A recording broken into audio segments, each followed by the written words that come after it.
We begin today's shir at the beginning of the new parak on Daf Ayin, in the middle of the page, parak HaOrel, the 8th parak of Yevamos.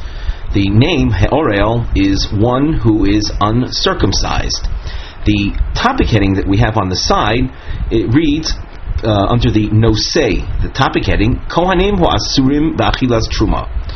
The Mishnah features different situations where a Kohen is prohibited from eating truma. So the Mishnah, Ha'orel, a Kohen who is uncircumcised. Rashi points out this is a case where a Kohen had two brothers that were circumcised and they died as a result of the circumcision. The third brother is not to be circumcised. The numbers aren't mentioned here. There happens to be a machlokes tanoim, whether it's after two brothers or after three. Rebbe holds two, Reb Shimon holds three. The issue concerning how many times is it necessary for something to repeat itself in order for a chazaka to be established. Let's continue in the Mishnah. So we mentioned the orel, the whole hatmeim, people who are ritually defiled.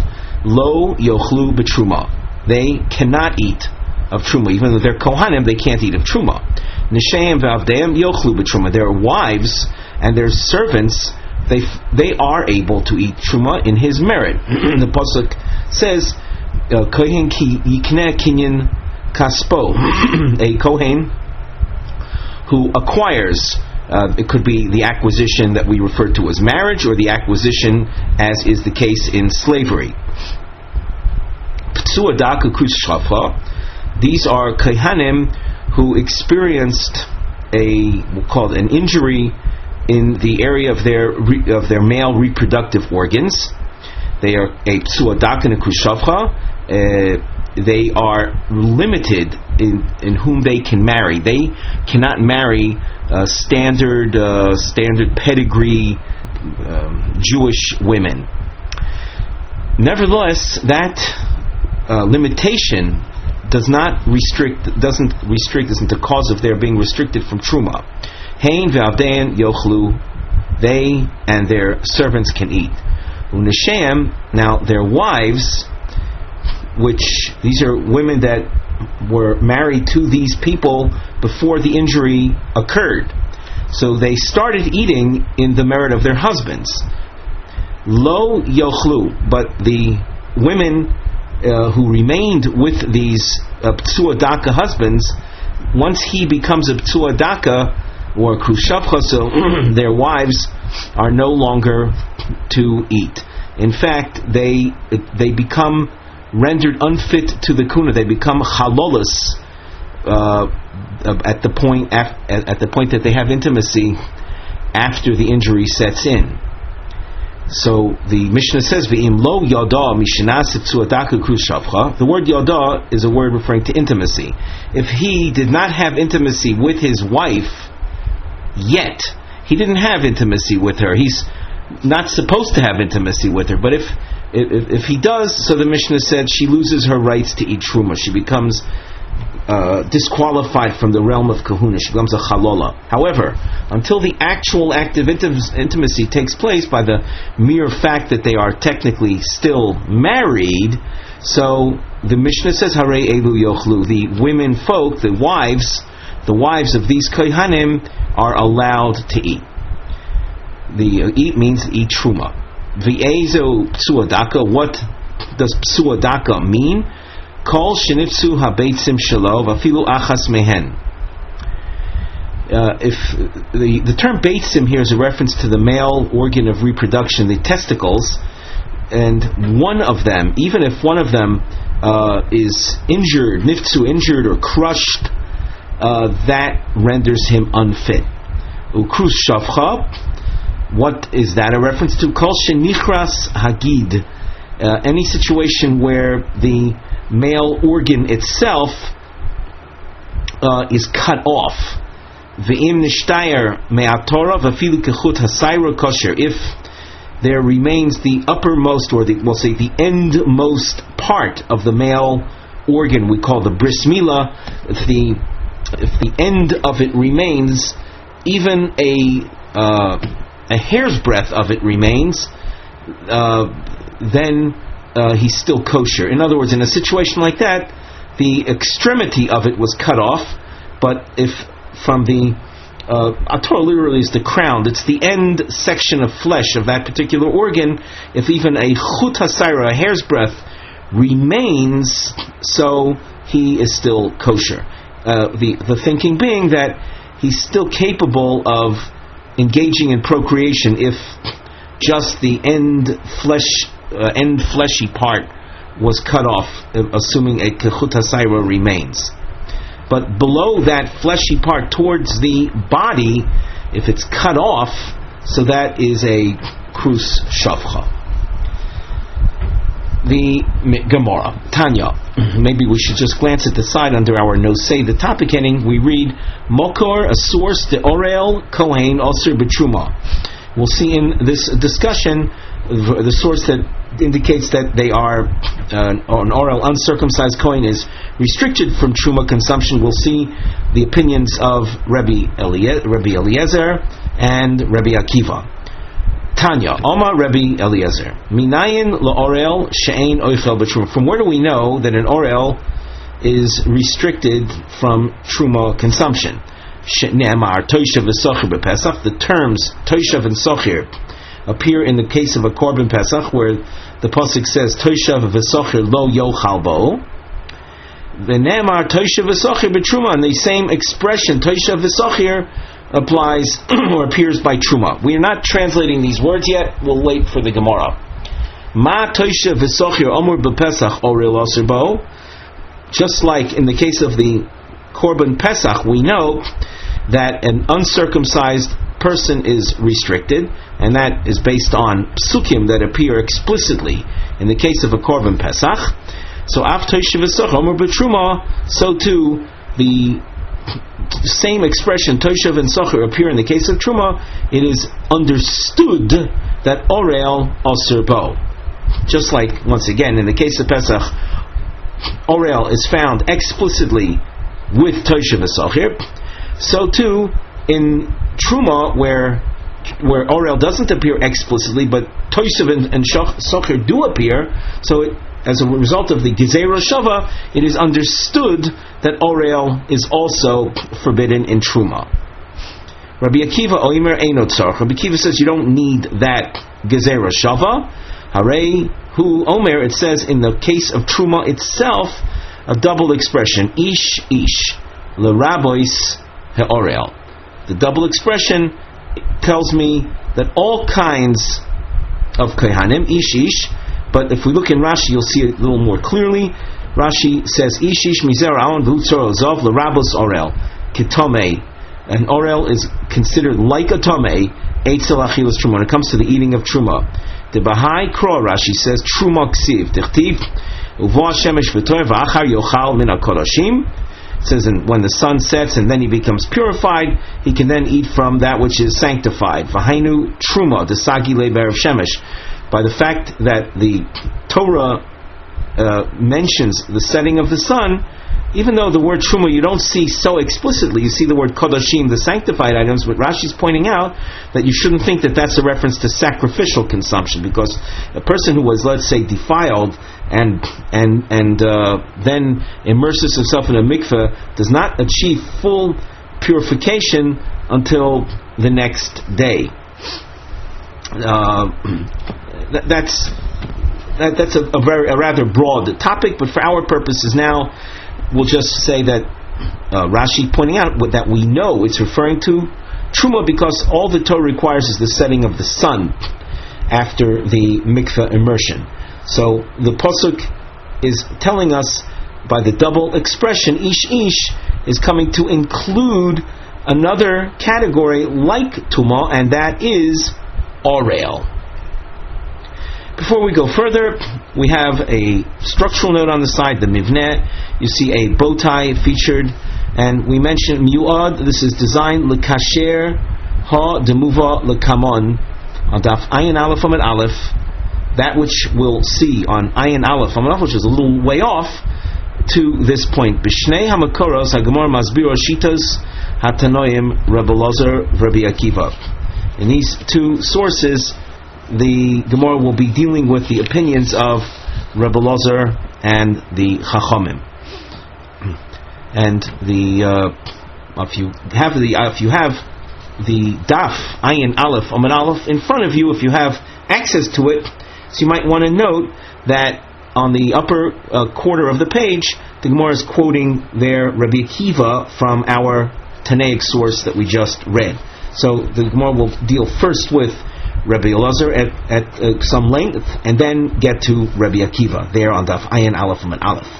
So Omar Mar, a quote from that which we just read. Rabbi Elazar Omer Ne'emar Toshav v'Sochir b'Pesach, v'Ne'emar Toshav v'Sochir b'Truma. The same expression, Toshav and Sochir, appear in both topics. Ma Toshav v'Sochir b'Pesach Orel Osirbo. Just like in the case of Pesach, where the term Toshav and Sochir appear, we know that an uncircumcised person is forbidden from a korban Pesach. Af Toshav v'Sochir Omer b'Truma Orel Osirbo. So too, by Truma, it is self-understood. Because you see the same expression, Toshav and Sochir, so Orel is also prohibited in Truma.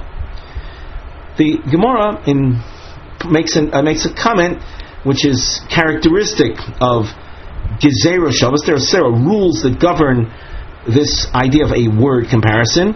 For a word comparison to be truly effective and say impervious to challenge, this is true if the expressions are truly extra. So that if you find that the expressions that are used to make the Gzera Shava are actually necessary to be written for, we'll say, obvious reasons, or for simplistic reasons, or for inherent reasons, inherent to that given topic, so you can challenge the Gzera Shava if you have a point of logic that can be raised. However, if the expressions are called free, are available because they're not telling me something new, so that makes the Gzera Shava all the stronger. That might sound a little abstract. Let's try to put things into practice. So Rebbe Elazar mentioned to us that Toshav and Sochir appear in these two topics, Pesach and Truma. And we said, just like by Toshav and Sochir by Pesach the Orel is Osir, so too Toshav and Sochir by Truma means it implies the Orel is Osir. And the Gemara says Mufne. Mufne means extra or available. Di lav Mufne, if the expression Toshav and Sochir was not available, Ika lemifrach, you could challenge the logic, or you can challenge the comparison through logic. We're not using logic when you make Gzera Shava, but the antithesis of an effective Gzera Shava, the undoing, I should say, of an accurate, of a powerful, an effective Gzera Shava would be a challenge to the logic. Or a chanakta, let's correct ourselves, a challenge through logic to the comparison. What possible challenge could you raise here? Ma lepesach shekain chayovin olav mishum pigul v'noiser v'tomei. Pesach has additional points of severity attached to it.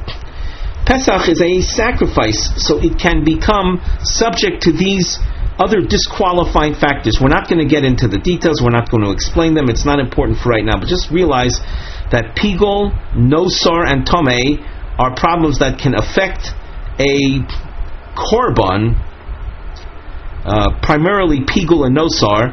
These are things that can affect the Korban, which these issues would not affect Truma. So, being that Pesach has these additional points of stringency attached to it, I can understand that an Orel would also be prohibited in the realm of eating a Korban Pesach. It's not so by Truma. Truma doesn't have Pigul and Nosar to it. The presence here of Tuma, I should point out, Rashi adds that a person that would eat a sacrifice in a state of a bodily defilement, which we call tumas haguf, he would be subject to the kores punishment. Now, kores punishment is not present in one who violates the rules of truma. So Gemara continues, lie, afnuye mufne, lie, you might say, ironically for the English-speaking people that we are, lie really means truth. It means in truth. Afnuye mufne. The toshav sochir expression is extra. In other words, the Torah didn't have to write it. It wrote it to key me in to compare Pesach to Truma. The Gemara asks, hey mufne, which words on the in this equation of the Pesach Truma comparison, which words are extra, are available? In the Truma mitzrach tzrichi. If the toshav and socher expression in the context of Truma is supposedly extra, it's not. It is necessary to teach me about the topic of Truma itself. It's not an extra expression. The brackets that we have here make it easier to maintain the logical flow. If you skip the 3 lines from the bottom, Elo de Pesach mufni. The Toshav and Socher expression they find by Pesach is extra. And the Gemara will go on to elaborate on that. Before we get to that point, we go over the bracketed section. We have a starred note on the side, Sugrayim L'Shem. These brackets are for skipping, as we just demonstrated, L'Hokel Akriya, to make the reading, the flow of the reading easier. B'soicha Sugrayim Mufo Mokor B'inyin Truma Shemisham Royim D'Toshev V'Socher Mitzrach Tzrichi. We'll bring a Tanaic source and show how the terms Toshav and Socher are actually necessary in the case of Truma. Now, having said all of this, Toshav and Socher have to do, as we will see in the source, with workers, sometimes referred to as slaves, but they're Jewish slaves that are in servitude of a Kohen. We know that a Kohen who acquires a heathen servant, that heathen servant is entitled to eat of Truma.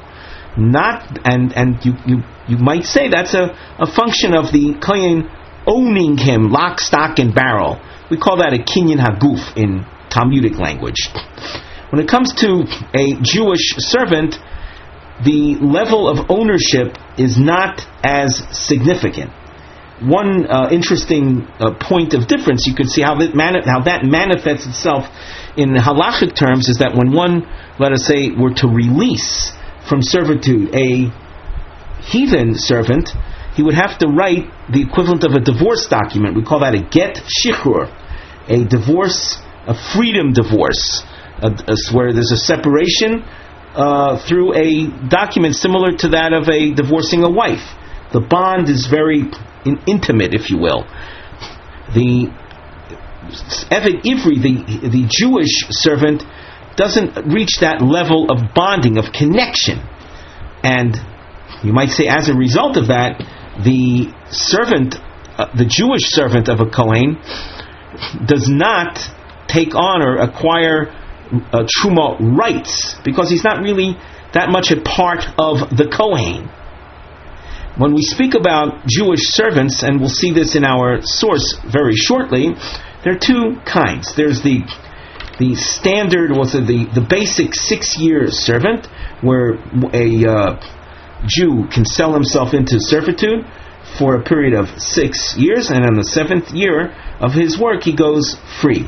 There's another situation which we call a Jewish servant that works for you la'olam. La'olam technically means permanently, but it really means la'olam shel yovel. He works until the Jubilee year. When the Jubilee year comes, so the korosam dror, the freedom is proclaimed, and the all Jewish servants go free. It might be known to many of you that the Jewish servant who elects to remain beyond the 6 years, the Torah makes reference to a ceremony whereby his ear is bored, and that indicates that he remains enslaved according to the Torah's parameters until the Jubilee year, until the Yovel year. Nevertheless, these people are referred to in the Torah by the terms Toshav and Socher. They do not partake of Truma. we're going to see some logic in the bracketed section that sounds something like this. Do I really need the Torah to tell me that a 6-year man and a Jubilee man are prohibited from Truma consumption when they're working by a Kohen? If I were to tell you that the fellow who works till the Jubilee year, who's really bound up with the Kohen, he's got his ear bored, and nevertheless, he doesn't partake of Truma. The guy who's there just for 6 years is quite temporary, relatively speaking. He's really not part of the Kohen family. He certainly would not partake of Truma. Why does the Torah spell out both characters, both individuals, when it would have seemingly been enough to tell me the guy who works till the Jubilee doesn't eat Truma, so certainly the guy who's there on a more temporary basis is not going to eat from Truma. So we have to explain why the Torah does say both. Tisanya, Toshav, the word Toshav means Zeh Kanui Kinyan Olam. Kinyan Olam means for permanent possession. That means permanence only insofar as up till the Yovel year. But for our purposes, it means a long-term servitude. Sochir, Zeh Kanui Kinyan Shanim. The Sochir is a reference to someone who has been acquired just for 6 years. V'yomar Toshav al Yomar Sochir. Let the Torah write that the Toshav does not partake of Truma, making it really unnecessary for the Torah to tell me about the Sochir who's working just 6 years. Vani Yomer, and I would figure on my own. Konoi Kinyan Oilameino Ochel, a fellow who has been purchased, acquired for forever till Yovel, does not eat. Konoi Kinyan Shanam Lokoshin, the guy who's there who's just for 6 years certainly is not going to eat from Truma. So why does the Torah, after writing the word Toshav, have to write Sochir? It would seem to be obvious that he would not be partaking of Truma. So we answer, Ilu Kain Hoyisi Omer. Had the Torah written just the word Toshav and not the word Sochir, I would have said Toshav Zeh Kanoi Kinyan Shanim. See, the word itself doesn't have the definition of the time definition built into it. It just says Toshav. So I would have thought Toshav, that's a guy who the Kohen acquired for 6 years. Avol Ganoi Kinyan Olam Ochel. But a servant who remains by the Kohen La'olam till the Jubilee year, he would be. He's really part of the Kohen family. He would be able to eat Truma. Ba Sochir v'limed al Toshav. So the Torah writes another word. It writes the Sochir word. So the Sochir is, we're told, doesn't eat from Truma either. So Sochir comes and teaches me about Toshav. Even though he's there working for you, the Kohen, forever. Namely, not only does the 6-year guy not eat, but even the guy who's there till the Yovel. So what we have shown is that you need to have both words written in the case of the Truma. So you can't describe Toshav and Sochir in our Gezerah Shava equation. You can't describe Toshav and Sochir as being extra words. You need the Torah to spell out both. Elo de Pesach Mufni. The terms Toshav and Sochir are extra. In the case of Pesach. And we saw in the Chumash, we had quoted on the side of our Gemara before, Toshav and Sochir, in the case of the Korban Pesach, it said Toshav and Sochir lo yochal bo. So, hi Toshav and Sochir, Dekos Rachmona b'Pesach Mayniu. Who are Toshav and Sochir over there? And here's something that could be very tricky if you didn't have the oral law. Up till now, we described Toshav and Sochir as Jewish servants working for another Jew. Can that possibly be the explanation of those words, the same words, by Pesach? Inema Toshav and Sochir Mamish.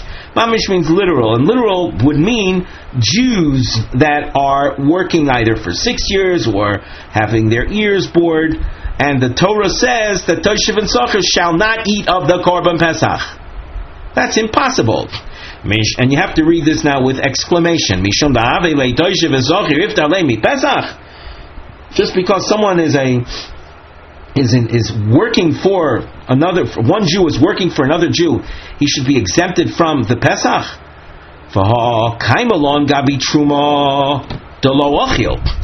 Here, be careful with here. The logic is it's simple, but it's tricky.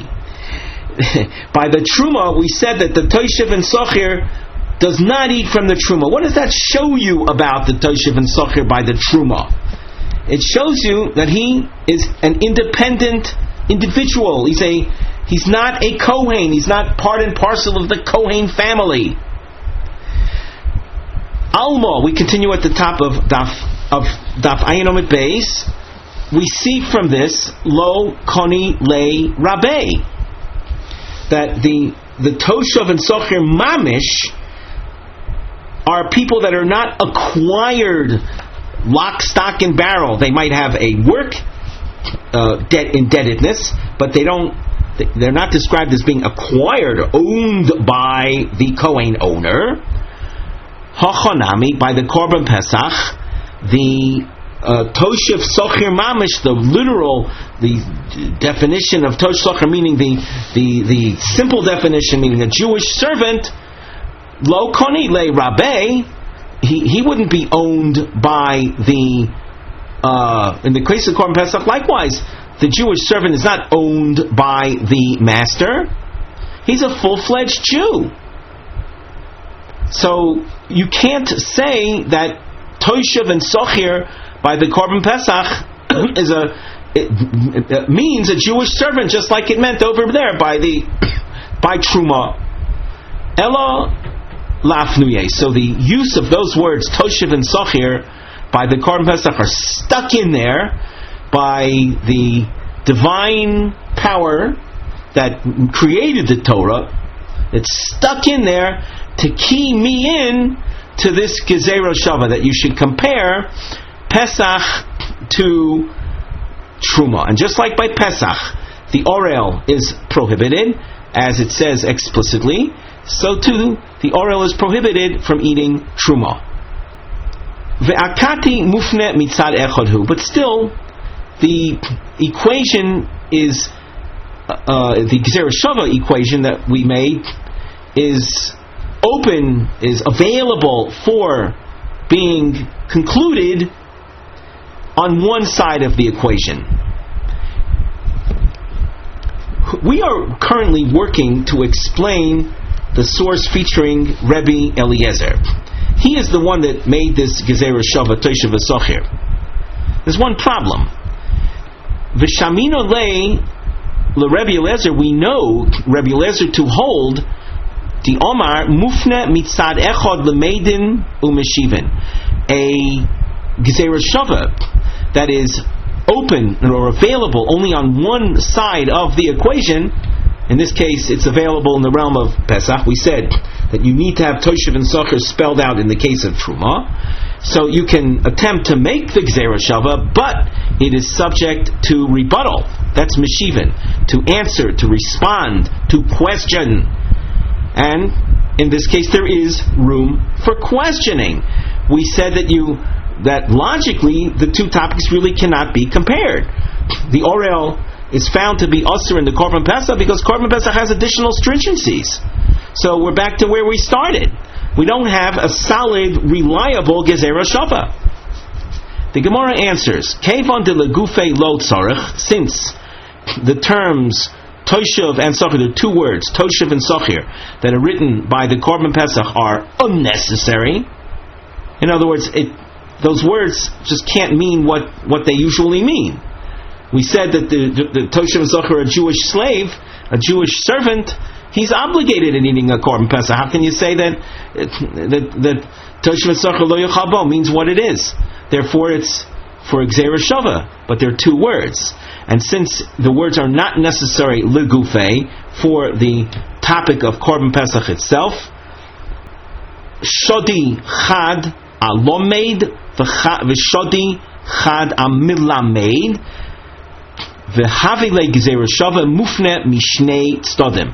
Shodi means you send it. In this case, we say you you associate one of the two words with the lomed. The lomed is the product of our investigation, namely truma. I'm trying to derive, we'll call it truma is the unknown. That's the lomed, the item being derived. So one of the words will be, one of the two words, toshev and socher, that you find by Pesach will be associated with truma, and the other will remain by Pesach. That's v'shodichan amilamed, the source that has the information, the known. In this case, Pesach is the known concerning Orel. So what I've done here through the power of the oral tradition, and now we have a gzeira shava that's free on both sides of the equation. This biblical, this exhibition of biblical gymnastics is something that we, each one of us that sit and open up a Torah text, whether it be in any Torah text, and attempt to do these on our own because we just feel like doing it, forget it. These are all based on oral traditions. We call halacha l'moshe misinai, traditions that have been passed down, and they're recorded in the Talmud. On one's own, one does not engage in this type of study. In other words, I say on one's own, one doesn't invent these things on his own when he simply opens up different passages in the Chumash and says, I feel like comparing the same words in two different topics. In this case, you see an additional level of intricacy by two words in one topic being split apart from one another, cut and paste, using some contemporary jargon. On the side of the Gemara, we have a mivneh, a structural note. The diamond introduces im loimdim truma mi pesach me'inyan psul orel. If we are going to derive truma from Pesach regarding the disqualification of someone who's uncircumcised, ha'im yesh la shvoisam l'dvorim acherim, should we compare truma to Pesach regarding other matters? So let's see. Continuing in the Gemara with a question: Ima Pesach oinei noser bo. If by the Korban Pesach we know that an onein is an individual who just suffered bereavement of one of his close relatives. He hasn't, the individual, the deceased, hasn't been buried yet. During that time, that point in time between demise and burial, the close relatives are called oinanim. A person who is an onain is disqualified from the Korban Pesach, from eating the Korban Pesach. Rashi gives the source for that, not important for us right now. But the Pesach we know is prohibited to an onain.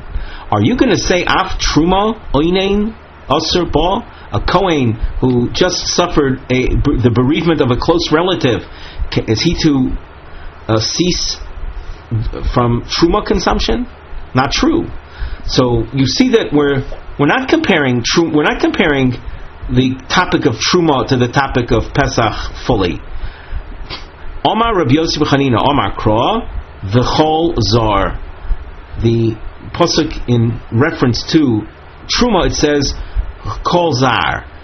Zar is a reference to someone who's a non-Kohen. Zorus amarti loch v'lo aninus. As a disqualifying factor for truma, the Torah in fact limits the disqualifying to the realm of zorus, not to the realm of aninus. The aninus is a reference to the Kohen himself, who's an onain. Who is prohibited from truma? A non-Kohen. A Kohen is not disqualified, so therefore, even if he's an onain, he's entitled to eat truma. Question: Eimo v'lo arlus.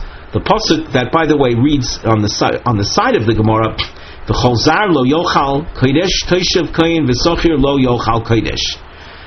Who is to say then that when we read this expression with this limitation in mind, that Zoros is restricted but Aninus is not restricted? Maybe Zoros is restricted and Arlus is not restricted, and let an Orel eat from Truma, contrary to what we said in the opening of our shiur today. The Gemara responds, you can't say that arlus, that an orel is allowed to eat from truma.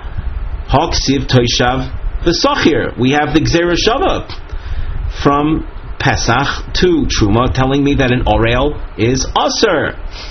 The Gemara asks, Uma rois, what is it that you see to choose to disqualify the orel and allow the onain in truma eating?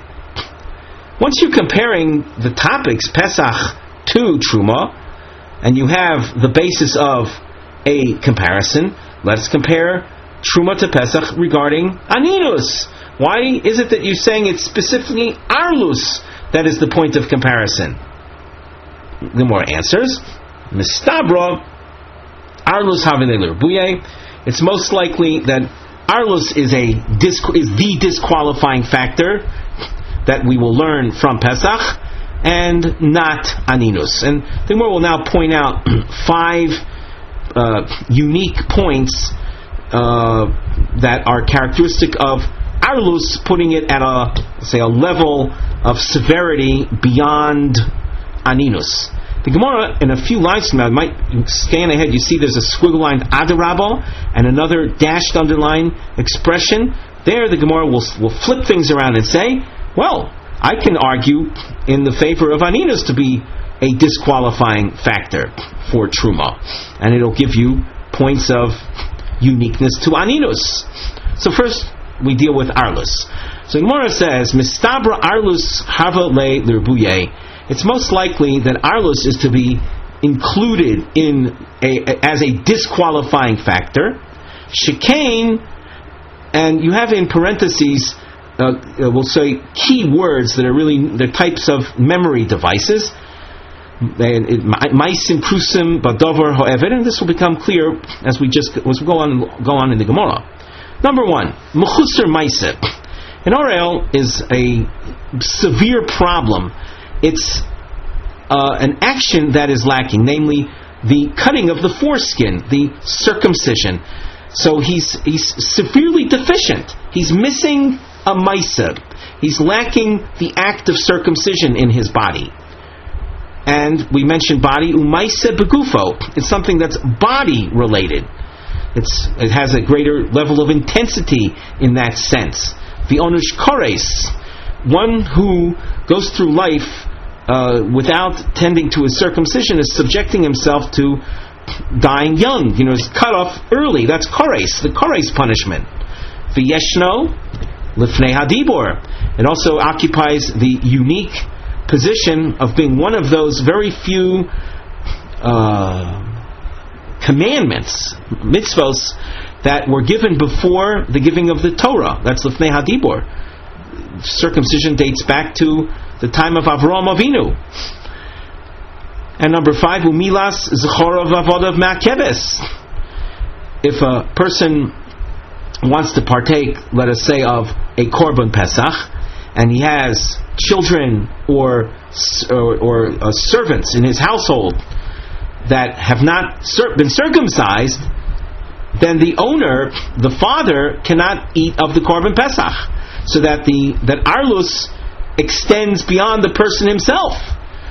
5 unique, stringent, significant factors that make it logical to compare truma to korban pesach with regard to arlus, and not with regard to aninus. Whereas in Pesach the onain is prohibited from the korban pesach, in truma the onain is allowed to eat truma. Adarabah, well, to the contrary, aninus have l'rbuye. If you want to include as a disqualifying factor by truma as derived from Pesach, I would elect to refer that comparison to aninus. Shekain yeshna b'chol shah, as opposed to milah, which is a one-time of event, a one-time action. Aninus, unfortunately, can befall a person at any time.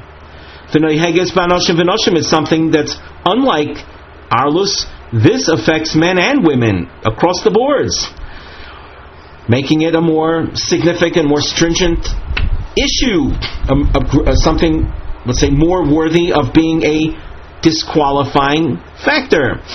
It's not something that's in his power to rectify, to improve, to change, as opposed to Mila, which is something in your power to care about, to care for.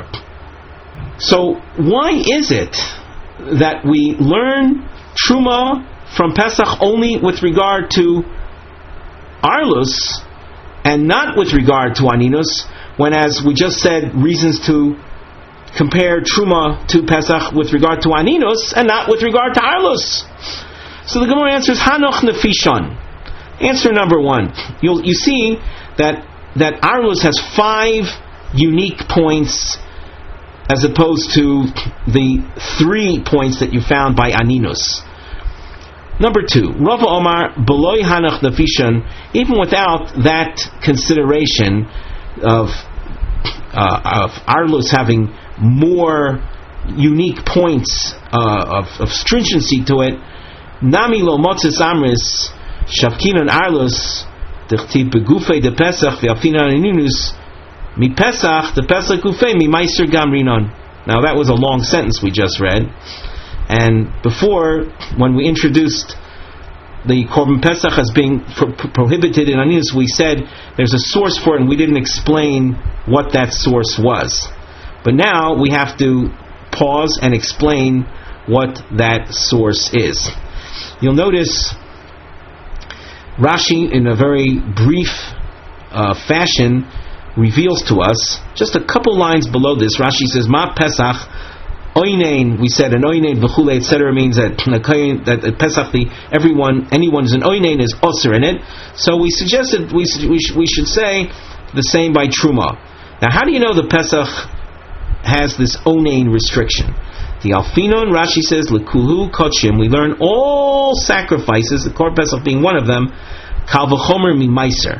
There's a logical Kal v'chomer approach that we employ from Meiser. Meiser Sheni, that is a tithe that people bring on several of the years of the sabbatical cycle. We know regarding the Meiser tithe, the pasuk says, Lo achalti ba'oini mimenu.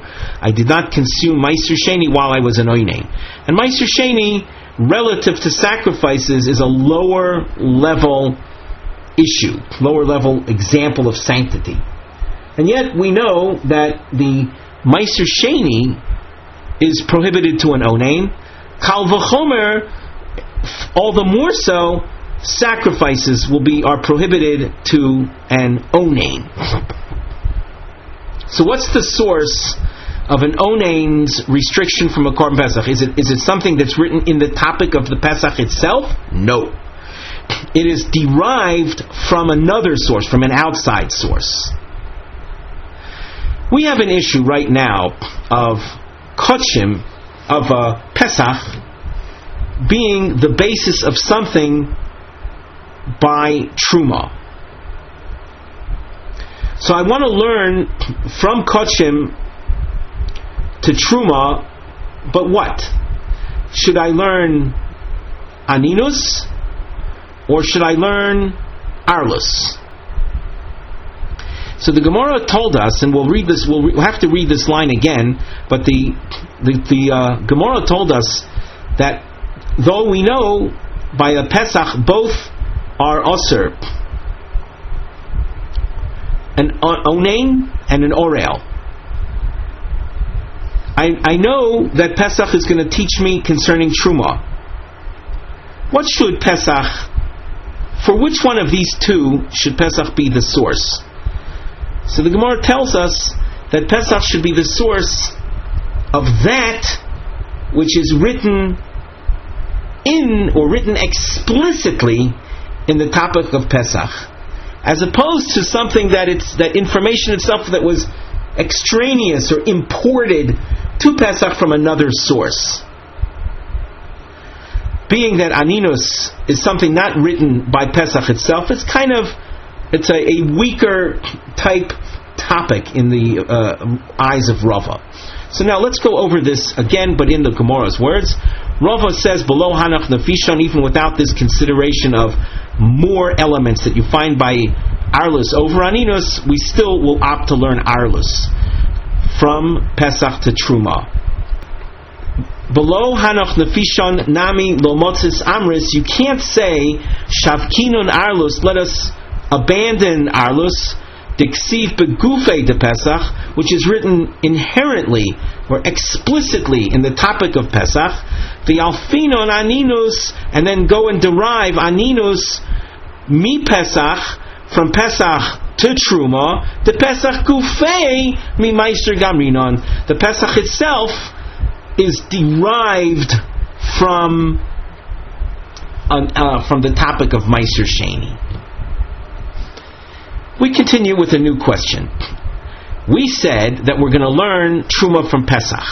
How far do we go with this comparison?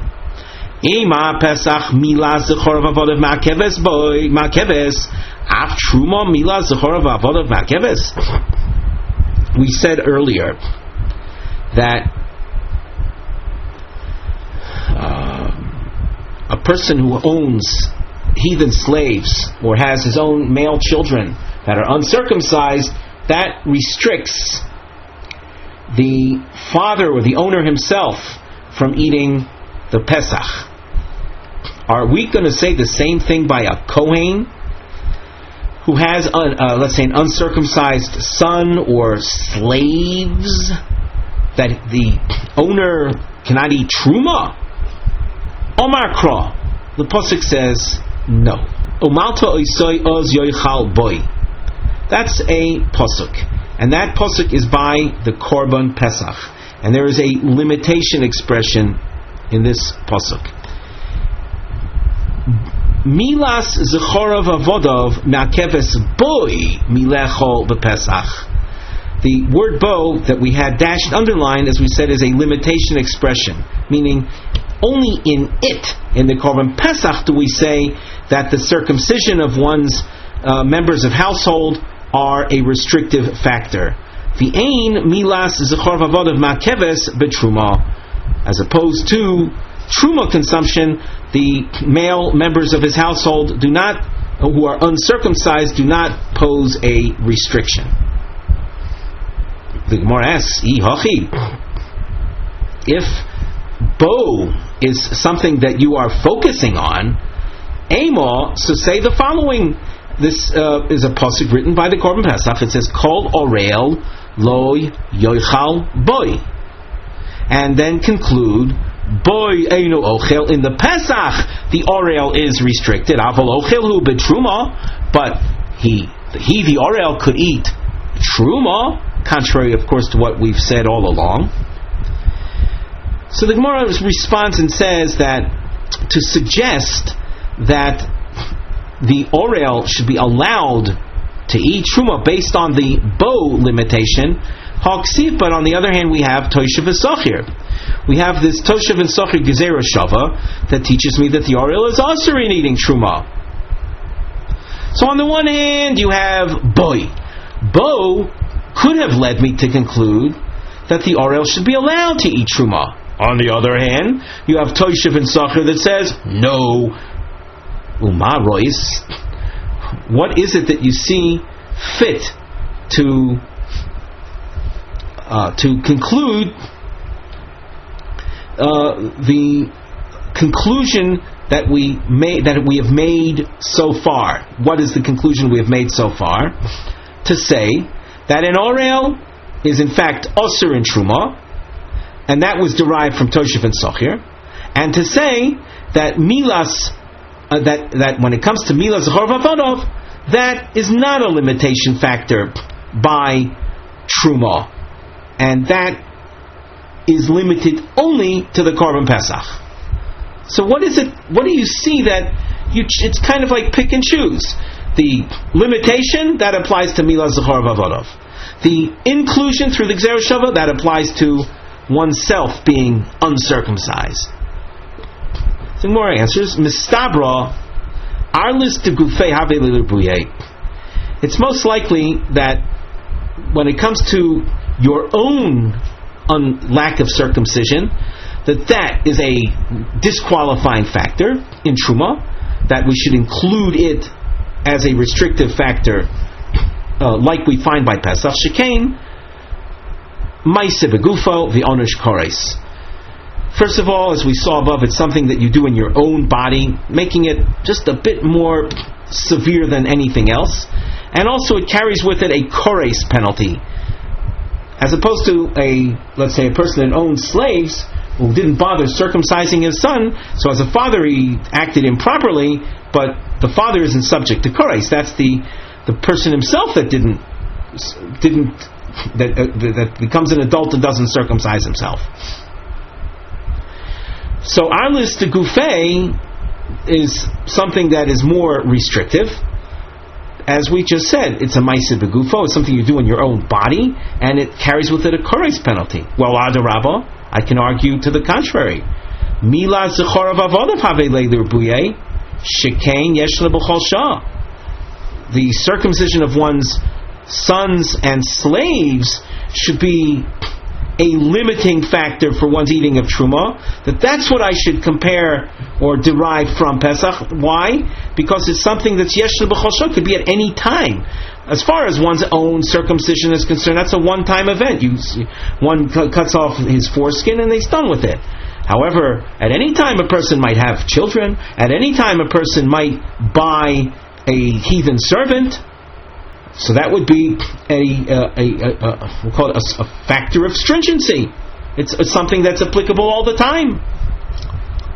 The Gemara says, Hanoch Nefishin. You'll notice that there are more points of emphasis or of stringency that you find by arlus de gufei, one's own lack of circumcision, as in favor of it being a restrictive factor. So you find more considerations, and we have find 2 versus 1.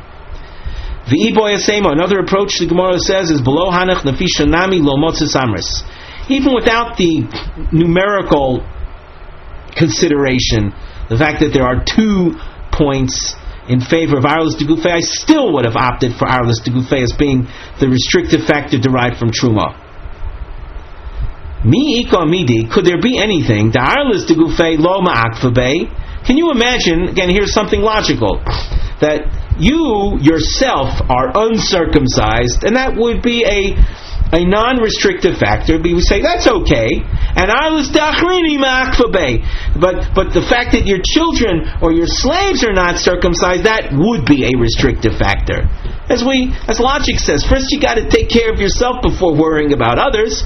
So even on a logical basis, if I have to choose one over the other as being a restrictive factor, I'm going to choose one's own lack of circumcision as opposed to the lack of servants or sons having been circumcised. Hashta the amris boy l'drosha hudasa. Now that we've demonstrated that the word boy, when you have an arrow to the immediate right hand side of the Gemara text, you can see where we saw this above. So we see that when the Torah uses the word bow, there is something that's being limited or excluded. So we ask, what do you do with the word bow in 2 more cases? And you see we have a double underline, and on the side of the Gemara under the Mivneh heading, these are oid droshos al ma bo ben l'mayit. What does the word bow? Al ma bo boi l'mayit. The Gemara, bottom line, Kol ben nechor lo yochal bo. This is by the Korban Pesach. It says, anyone who's a ben nechor shall not consume it. The term ben nechor is assumed to mean someone who is an apostate, someone who is a heretic. So we say, bo is by the Korban Pesach. Once again, this is a pasuk by the Pesach. So we say, in the case of the Korban Pesach, boy hamoras das poselas. If someone is a heretic, he is not to partake of the Korban Pesach. V'ein hamoras das poselas b'maiser. When it comes to the eating of maiser sheni, that someone might be a heretic, but that doesn't mean that he cannot eat of the Meiser tithe. Another question, here's a pasuk we saw very recently, Kol oreo lo yochal bo lamali. What do I derive from this pasuk? From the word bo. We explain, boy einu ochel, aval ochelhu b'matzu moror. The uncircumcised is restricted from eating the meat of the paschal lamb, of the Korban Pesach, but he is not excluded from partaking of the Matz and Moror. Matz and Moror are part and parcel of the Korban Pesach in the time of the Beis Hamikdash. The pasuk says, "Al matzos umrorim yochluhu." Together with the Korban Pesach, one eats Matz and Moror. And here the halacha is making a split within that pasuk, namely that the orel is restricted only from the Korban Pesach meat. He's not restricted from the accompanying Matz and Moror. V'itzterich lemichtav orel, v'itzterich lemichtav kol benech. We just saw there are two types of people that are restricted from a Korban Pesach. One is someone who is a heretic, and the other is someone who is uncircumcised. Could it not have been possible for the Torah to write just one? And I figure the other one is just like it. That just like the orel shall not eat from the Korban Pesach, so to a heretic should not eat, or vice versa. Why does the Torah spell out both? So our Gemara tells us the Torah needs to spell out both. Otherwise, I would have come to an erroneous conclusion. Di'i kosav rachmona, and you see we squiggle underline this expression kosav rachmona, but to emphasize how both are, each one is necessary. Di'i kosav rachmona orel, had the Torah written just orel as being disqualified from the Pesach mishum demois. Now this is a term, we can give a literal definition, but it's something that requires further analysis and certainly a certain heightened level of sensitivity. The word moist means disgusting. A Jewish male that still has the foreskin on his body, that is considered disgusting. Moist would have to associate with something that has, I guess, at least in this context, some element of physicality. Avol ben nechar, someone who is a heretic, now as reprehensible and as how unforgiving it is to be a heretic, one thing is we can't describe that as moist, as something that's disgusting. Maybe it has to do with something that you can see. Simply, it's something objective. You can see it. You see, the term moist, if I'm not mistaken, I'm saying this by memory, you might find this also in the case of idolatry. Whereas something that's purely a state of mind, which is something that is characteristic of a heretic, there's nothing physical, there's no physicality to that. It's something, it's a mere state of mind, so we cannot describe that by using the word mos. So, had the Torah written just orel, I would say that is a disqualifying factor from the Korban Pesach because it's mos.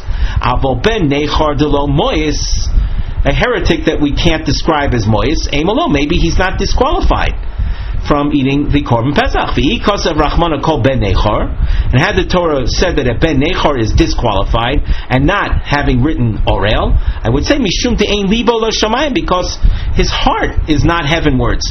Avol orel, the libo lo shamayim, the orel, as we described at the beginning of the parak, today's shir, the orel is someone whose brothers died. It's a life-threatening issue right now for this fellow. The fellow is a totally righteous individual. He can't circumcise himself because it would be life-threatening. So as far as his heart is concerned, his mind, he is libo shemaim. His mind is of pure thought. Libo shemaim. He has divine thoughts on his mind. He's not disconnected from the Almighty. So Amalo, maybe he should not be disqualified. Tzricha. Therefore, it was necessary for the Torah to write that the orel nevertheless is disqualified from the Korban Pesach. We have more other limitation expressions by the Korban Pesach. And Rashi says on the fourth line from the top, Mimenu, the pasuk says, Al tochlu mimenu no. Kevan Yamar is bo limute bo, in it. It is a limitation expression, it, and not something else. Mimenu, the word mimenu also means from it. Is nami limuti mashma, is also a limitation expression. And you find in the context of the Korban Pesach the word mimenu several times. So the Gemara is asking, mimenu lomali, what am I to derive from these limitation expressions? The Gemara answers, L'chidarabba.